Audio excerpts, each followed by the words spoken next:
Alhamdulillah, wassalatu wassalamu ala rasulillah, wa ala alihi wa sahbihi wa man wala. La justice est un pilier fondamental. Dieu est juste et il aime les justes, et Dieu n'aime pas l'injustice, et il déteste et il condamne ceux qui sont injustes. Et Dieu est impartial. Il n'a pas d'a priori. Il ne tient pas avec quelqu'un parce qu'il est musulman, ou il est riche, ou il est fils d'un tel. Dieu est du côté de celui qui a raison contre celui qui a tort, quelle que soit la personne. Même si cette personne est un prophète, vous entendez? L'imam al-Bukhari rapporte un hadith qui dit qu'un des prophètes s'est arrêté sous un arbre pour se reposer et il s'est fait piquer par une fourmi. Sous la colère, cet homme a détruit la fourmilière. Et Dieu va le rappeler à l'ordre en lui disant: pourquoi est-ce que tu as tué des fourmis qui t'ont rien fait? Il y a une fourmi qui t'a piqué, sois juste, arrête-la, juge-la, et à la rigueur demande réparation. Et pourquoi est-ce que tu t'es vengé et tu as commis l'injustice envers les autres? Vous vous rendez compte? Une fourmi. Dieu n'a pas accepté que la fourmi subisse une injustice. De la part de qui? D'un prophète, pas de n'importe qui. Dieu l'a rappelé à l'ordre en lui disant: tu as tort. Qu'est-ce que vous pensez alors de celui qui est injuste envers un être humain? Ou celui qui est injuste envers des millions d'êtres humains? Comme c'est le cas, malheureusement, dans beaucoup de pays musulmans. Vous avez des gens qui dirigent ces pays musulmans-là qui sont injustes. Ils ne font pas du tort aux animaux uniquement dans ces pays-là, mais ils font du tort d'abord aux êtres humains. Et pas n'importe quel être humain. Dans certains pays, ils s'attaquent à qui? Ils s'attaquent à la crème, à l'élite de la société, l'élite religieuse, l'élite intellectuelle, parce que ces gens-là ne supportent pas la contradiction, ils ne supportent pas la critique. Pourquoi? Parce qu'ils pensent détenir tous les pouvoirs. Ils pensent être au-dessus de la loi. C'est pour cela, il y a un prénom que Dieu déteste. Le prophète sallallahu alayhi wa sallam a dit, il y a un prénom, Dieu aime deux prénoms et il déteste deux prénoms, deux qualificatifs. Le prénom qu'il déteste, c'est Malik al-Muluk. C'est que quelqu'un s'appelle le roi des rois. C'est-à-dire, il se prend pour Dieu. Malik al-Muluk, c'est Dieu qui dirige le monde, l'univers. Et l'être humain doit quoi? Doit diriger, mais pas en croyant qu'il a tous les pouvoirs et que tout lui est permis. C'est faux. Vous savez, l'être humain, il est soumis à la même loi. S'il est musulman, il est soumis à la loi de Dieu. Et la loi de Dieu est la même pour tout le monde. Et s'il n'est pas musulman, il est soumis à la loi de son pays, et elle est aussi la même pour tout le monde. Parce que le principe de justice est fondamental pour qu'une société se développe. S'il n'y a pas de liberté, il n'y a pas de justice dans une société, c'est impossible d'évoluer et d'avancer. Parce que le pouvoir va être entre les mains d'une minorité qui va exploiter la majorité, et si jamais ceux qui sont doués d'intelligence et qui veulent la justice essaient de bouger, de parler, on va les museler, on va leur retirer la parole, on va même leur retirer la vie, puisqu'on leur a préparé des bastilles, des prisons, des Tazmamart et autres. Pourquoi? Pour les torturer, pour les éliminer. Parce qu'ils ne supportent pas. Ils ne supportent pas la contradiction. Et là, il faut reconnaître, quand quelqu'un a tort, quand nous avons tort, il faut le reconnaître. Et quand notre ennemi a raison, il faut aussi le reconnaître. Il faut être juste. Il faut être impartial. L'imam Ibn Taymiyyah dit que Dieu est du côté du gouvernement juste, même s'il n'est pas musulman. Et il est contre un gouvernement injuste, même s'il est musulman. C'est-à-dire, un pays qui est géré par des gens justes, quelle que soit leur religion, entre guillemets, c'est un pays musulman. Parce que l'islam, c'est la justice. Mais un pays qui est dirigé par des gens qui appliquent l'injustice, même si ce sont des musulmans qui font le pèlerinage tous les ans, Dieu n'est pas avec eux, il ne peut pas être avec eux, parce que Dieu n'aime pas les injustes. Il n'aime pas les injustes. Et vous savez c'est quoi l'injustice? C'est par exemple la richesse du pays est entre les mains d'une minorité. Normalement la richesse du pays c'est pour qui? C'est pour tout le monde. Omar ibn al-Khattab radiallahu anhu, quand les trésors arrivent à Médine, vous savez ce qu'il faisait? Il partageait de manière juste et distribuait à tout le monde la même somme et la même quantité. Et un jour, il a appelé les gens à quelque chose, et il y a un compagnon qui lui dira « on t'écoutera pas et on n'oubliera pas ». Ça s'appelle comment ça? Ça s'appelle de la rébellion, de la révolte. Tawra. Omar divulgue une loi. Vous allez faire. La sam'a wa la ta'a. Pourquoi?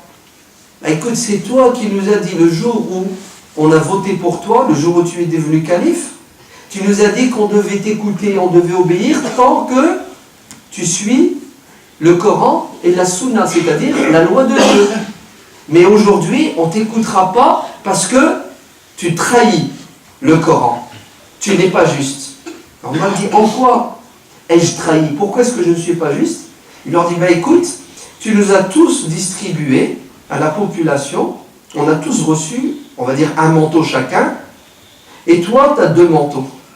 Tu as pris 2 fois plus que les gens. Donc tu es injuste, donc on ne va pas t'obéir. Choufou subhanallah, comment les gens surveillaient ceux qui dirigeaient, et lorsqu'ils se trompaient, ils étaient là pour les remettre à leur place. Ils ne leur faisaient pas la politique des musulmans aujourd'hui, l'hypocrisie. Ouais. Le roi est mort, vive le roi. C'est ça? Le mec dictateur, il tue, il massacre, il vole, il pille, il fait tout ce qu'Allah interdit, ce que les êtres humains condamnent, et on l'applaudit, et on dit, Mashallah, il est magnifique, il est super. Et dès qu'il meurt, celui qui prend le pouvoir maudit celui qui était avant, et on applaudit celui qui a pris le pouvoir. Regardez l'hypocrisie. Regardez comment les gens n'ont pas de principe. Ils sont du côté du plus fort. Même si le plus fort est shaitan. Ce qui compte, c'est je veux pas de problème, je veux pas d'ennui. Tu vas avoir les problèmes et les ennuis sur terre et dans l'au-delà. Parce que quand tu vas arriver devant Allah, qu'est-ce que tu vas dire? Il y a un homme qui est venu voir l'imam Malik, c'est un couturier. Oui, il coud les vêtements. C'est ce qu'il dit.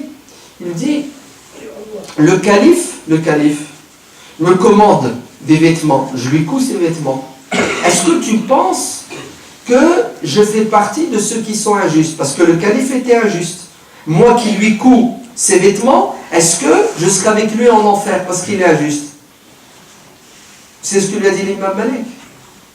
Il lui a dit, tu ne fais pas, toi, tu fais partie de ceux qui sont injustes. Ceux qui l'aident, ce sont ceux qui ont fabriqué l'aiguille et le fil. Ceux qui ont fabriqué l'aiguille et le fil, au moins ils aident. Toi qui lui couds ses vêtements, tu es comme lui. En bon français, l'imam Malik lui a dit, tu ne dois pas avoir de contact et des relations avec cet homme injuste parce que l'injuste, il faut le combattre. Il ne faut pas le soutenir et le maintenir. C'est pour ça, le grand savant Ibn Abi Dib, il s'est mis en colère contre l'imam Malik, radiallahu anhu. Le jour où Abu Ja'far al-Mansour a convoqué l'imam Malik, Ibn Abi Dib et un 3e savant, et il leur a posé une question. Qu'est-ce que vous pensez de moi? Qu'est-ce que vous dites de moi? L'imam Malik dit à Abu Ja'far al-Mansour, je préfère ne pas te répondre. Parce que l'imam Malik, au fond de lui-même, il considère qu'il est injuste. Voilà, s'il le dit, sa tête, elle va tomber. Donc il lui dit, je préfère ne pas te répondre. Il se tourne vers le 3e savant, j'ai oublié son nom, il lui dit, qu'est-ce que tu penses de moi? Il lui a dit, tu es quelqu'un de juste. Grâce à toi, tout fonctionne à merveille dans le monde musulman. L'hypocrisie, néfaste. Ouais.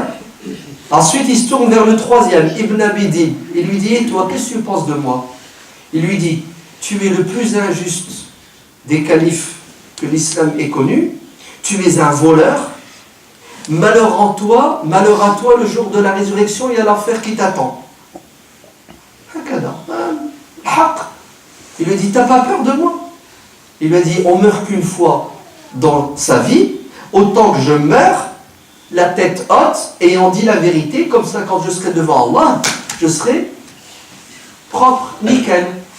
C'est qu'est-ce qu'a fait Abu Ja'far Mansour? Il a baissé la tête, il a réfléchi, il a dit, rentrez chez vous. Il n'aura rien fait aux trois. Après, le lendemain, il appelle son trésorier, lui dit, tiens, tu prends cet argent. Tu vas voir l'imam Malik, tu lui donnes. Tu vas voir Ibn Abi Dib, tu lui donnes. Et tu vas voir le troisième et tu lui donnes. Si l'imam Malik accepte l'argent, tu lui fais rien. Si l'autre, celui qui a fait l'hypocrite, ne l'accepte pas, tu lui coupes la tête. Si l'autre qui a fait l'hypocrite accepte l'argent, tu le laisses. Et si Ibn Abi Dib l'accepte, tu lui coupes la tête. Et effectivement, il a remis à Ibn Abi Dib. Ibn Abi Dib lui a dit, prends ton argent, sors d'ici. Cet argent, il est haram. Vous l'avez volé au peuple. Il fallait le donner aux pauvres. L'autre, il a pris l'argent, il l'a pris, il l'a utilisé. Et l'imam Malik a pris l'argent et il en a fait ce qu'il fallait faire. Ah, vous avez vu? Si on a des tyrans et des despotes dans les pays musulmans, c'est à cause des hypocrites parmi certains savants et parmi le peuple qui n'osent pas se mettre debout et dire, comme Hudayfa l'a fait à Omar ibn al-Khattab, on t'obéira pas, on t'écoutera pas parce que tu as pris 2 fois plus que tout le monde. Et à Omar, vous savez ce qu'il va faire? Il va dire à son fils Abdullah, mets-toi debout. Le deuxième vêtement que je porte, à qui est-ce? Il dit, papa, c'est ma part, je te l'ai offerte. Hein? C'était la part de son fils que le fils a offert à son père. Donc Omar ibn al-Khattab, il a été quoi? Il a été juste. Hein? Il n'a pas pris plus que les autres. Hein? Et ceux qui dirigent le monde musulman, ils sont justes aujourd'hui? Hein? Ils sont justes. Regardez, qu'est-ce qu'ils possèdent? Tu ne peux même pas compter qu'est-ce qu'ils possèdent. Parce que ça dépasse l'entendement. Khayali, c'est incroyable. Et les gens meurent de faim, meurent de soif, meurent de maladie. Haq, dhulm. Et Allah n'aime pas l'injustice. C'est pour ça qu'il y a de quoi être fier d'être français. Vous vous rendez compte? Cette semaine, qu'est-ce qui se passe? Le ministre des budgets doit démissionner. Pourquoi? Parce qu'il est soupçonné de fraude fiscale. Il a pris de l'argent et a été le caché en Suisse. Comme ça, il ne paie pas d'impôts. Les journalistes ont fait leur travail, Mediapart, ils l'ont balancé, et le mec démissionne. Ministre, vous entendez? Dans le monde musulman, plus il vole, plus il monte dans les grades. Vous entendez, hein? Plus il vole, plus il monte. Ah oui, puisque plus il vole, plus il peut corrompre et acheter les gens. Et si en France, le mec il vole, il est mort, il est obligé de démissionner. Comme ça, il aura plus de temps pour sa défense. Yallah, on va le défendre. Mais alhamdulillah, il y a une justice. Vous vous rendez compte? Et en même temps, la même semaine, hier, l'ex-président de la République, Nicolas Sarkozy, il est quoi? Mis en examen. Vous vous rendez compte? Le mec président, je ne dis pas le bras long qu'il a, hein. Au niveau argent, Allah, je ne connais pas son compte en banque, mais en tout cas, rien que la symbolique, elle est puissante. Un ex-président de la République, vous savez que l'ex-président de la République siège au Conseil constitutionnel. Vous entendez, hein? Et il a toujours ses gardes du corps, etc. C'est pas n'importe qui. Et malgré cela, il est obligé de répondre à la convocation du juge. Et il va s'asseoir, et le juge va lui poser des questions, et si jamais il y a des soupçons clairs et il y a des preuves, il est obligé de prendre un avocat pour se défendre. Et s'il passe au tribunal et il est accusé, il va être condamné, il va faire de la prison ou bien il va payer. Et oui, Allah Omar ibn al-Khattab, vous entendez? Comme le prophète sallallahu alayhi wa sallam a dit et a fait. Avant de mourir, il est tombé malade. Le prophète alayhi salam va prendre la parole et dire aux gens, ô musulmans, s'il y a parmi vous quelqu'un, à qui j'ai fait du mal, à qui j'ai pris de l'argent ou à qui je dois quelque chose, alors qu'il fasse justice aujourd'hui avant qu'on ne se retrouve devant Dieu. Est-ce que vous vous rendez compte? Le prophète alayhi salam appelle le peuple à quoi? À réclamer justice sur terre. Contre qui? Contre le messager de Dieu, le meilleur des êtres humains. Est-ce que le prophète alayhi salam est... Non, on ne peut pas comparer. Vous vous rendez compte? Le messager de Dieu, il dit au dernier des musulmans, si je t'ai fait du mal, si je te dois quelque chose, viens, je te dédommage. Et c'est ce qui va se passer. Le prophète, il va dédommager une personne. Une autre fois, au champ de bataille, le prophète alayhi salam va donner un coup de bâton à un de ses compagnons qui ne voulait pas respecter l'ordre. Et le compagnon va lui dire, prophète, tu m'as fait mal. Et je veux, vous savez quoi? Que justice soit faite. La loi du talion, œil pour œil, dent pour dent. Tu m'as frappé, je vais te frapper. Est-ce que vous vous rendez compte là, comme c'est puissant? Le messager de Dieu, c'est plus qu'un roi, c'est plus qu'un président, c'est plus qu'un empereur. Les musulmans sont prêts à mourir pour... Mais comment le prophète les a éduqués? C'est ça qu'il faut retenir. Le prophète leur a dit, la justice, c'est la justice avec tout le monde, même avec moi-même. Hein? Je ne suis pas au-dessus de la loi. Hein? Donc, si jamais moi, là, qui vous parle, prophète, messager de Dieu, je me trompe, je m'égare, ne me laissez pas. Parce que si jamais vous me laissez dans mon égarement, dans mon injustice, ben c'est vous qui allez payer la facture. C'est pour ça, on n'a que les dirigeants qu'on mérite. Si on a des dirigeants pourris, c'est parce qu'on les laisse au pouvoir. Si on a des dirigeants justes, c'est parce qu'ils savent qu'ils sont sous les lumières, ouais, les feux de la justice. Et bien, le prophète sallallahu alayhi wa sallam va dire à son compagnon, vas-y, rends-moi le coup que je t'ai donné. Et le compagnon continue, il rajoute une couche, il dit, prophète, tu m'as frappé, je suis torse nu. Si je te frappe alors que tu es habillé, tu ne vas pas ressentir la douleur comme moi je l'ai ressentie. Donc on va aller jusqu'au bout. Retire ton vêtement. Comme ça, je vais te donner un coup. Allahu Akbar, c'est trop fort, Allah, c'est trop beau. Yallah, Zid, retire ton... Et qu'est-ce que fait le prophète, alayhi salam? Il retire son vêtement. Il accepte. Il se soumet. Il retire son vêtement. Et qu'est-ce que fait le compagnon, à votre avis? Il se jette et il embrasse le prophète, alayhi salam. Je dis, pourquoi tu fais ça? Et c'est quoi tout ce cinéma?